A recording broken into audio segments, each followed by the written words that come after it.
ଏବେ ଆଞ୍ଚଳିକ ପାଣିପାଗ ବିଜ୍ଞାନ କେନ୍ଦ୍ର ପକ୍ଷରୁ ପାଣିପାଗକୁ ନେଇ ଏକ ବଡ଼ ଖବର ସାମ୍ନାକୁ ଆସିଛି। ତେବେ ବର୍ତ୍ତମାନ ଯାହାକି ସୂଚନା ମିଳୁଛି ମାଘ ମାସରେ ଶୀତ ଗାୟବ, କିନ୍ତୁ କଲବଲ କରୁଛି ଘନ। ଆସନ୍ତା 3 ଦିନ ଯାଏ ଏମିତି ଅସ୍ତବ୍ୟସ୍ତ କରିବ। ରାଜ୍ୟର ଅଧିକାଂଶ ଜିଲ୍ଲାରେ ଶୂନ୍ୟ ଦୃଶ୍ୟମାନ ନେଇ ସତର୍କତା ଜାରି କରିଛି ଆଞ୍ଚଳିକ ପାଣିପାଗ କେନ୍ଦ୍ର। ଉପକୂଳ ସମେତ ଆଭ୍ୟନ୍ତରୀଣ ଓଡ଼ିଶାରେ ଦେଖାଯିବନି ରାସ୍ତାଘାଟ। ରାତି 2ଟାରୁ ସକାଳ 9ଟା ପର୍ଯ୍ୟନ୍ତ ରହିବ ଘନ କୁହୁଡ଼ିର ପ୍ରଭାବ।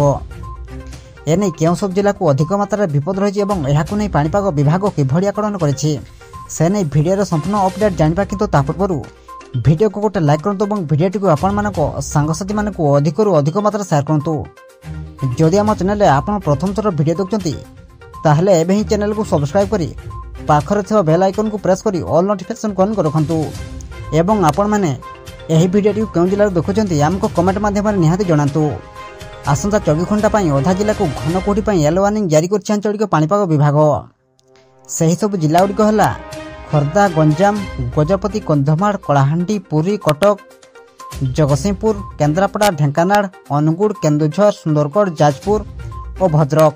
ସେହିଭଳି 26 ତାରିଖ ଅର୍ଥାତ୍ ଆଜିଠାରୁ 28 ତାରିଖ ଯାଏ 7ଟି ଜିଲ୍ଲାକୁ ଘନ କୁହୁଡ଼ି ନେଇ ସତର୍କତା ଜାରି କରାଯାଇଛି।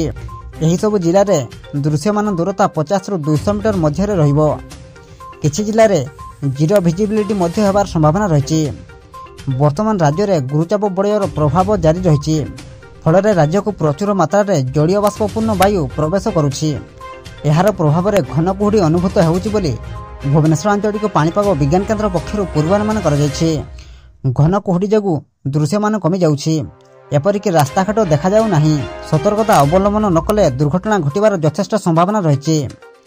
ଘାଟି ରାସ୍ତା ସହ ଦୁର୍ଘଟଣା ପ୍ରବଣ ଅଞ୍ଚଳରେ ଗାଡ଼ି ଚଳାଚଳ ବନ୍ଦ ରଖିବା ପାଇଁ ପରାମର୍ଶ ଦିଆଯାଇଛି।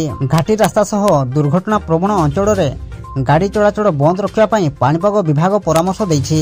ବିଶେଷ କରି ବିମାନ ଓ ରେଳ ସେବା ସର୍ବାଧିକ ପ୍ରଭାବିତ ହୋଇଛି। ସେହିଭଳି ଯାତ୍ରୀ ପରିବହନ କ୍ଷେତ୍ରରେ ମଧ୍ୟ ବ୍ୟାଘାତ ସୃଷ୍ଟି ହୋଇଛି। ମାଘ ମାସରେ ବାଘ ବଡ଼ି ଶୀତ ଅନୁଭୂତ ହୋଇଥାଏ, ମାତ୍ର ମାଘ ମାସରେ ଶୀତ ପରିବର୍ତ୍ତେ ରାଜ୍ୟବାସୀଙ୍କୁ କଲବଲ କରୁଛି ଘନ କୁହୁଡ଼ି ସାଙ୍ଗକୁ ଦିନର ତାପମାତ୍ରା। ଏବେଠାରୁ ଉପରମୁହାଁ ହେଲାଣି ପାରଦ। ଉପକୂଳରୁ ଆଭ୍ୟନ୍ତରୀଣ ସବୁଠି ତାତି ବଢ଼ିଲାଣି। ଆସନ୍ତା 7 ଦିନ ପର୍ଯ୍ୟନ୍ତ ରାଜ୍ୟରେ ପାଗ ମୁଖ୍ୟତଃ ଶୁଖିଲା ରହିବା ସହ ତାପମାତ୍ରା ବୃଦ୍ଧି ହେବ।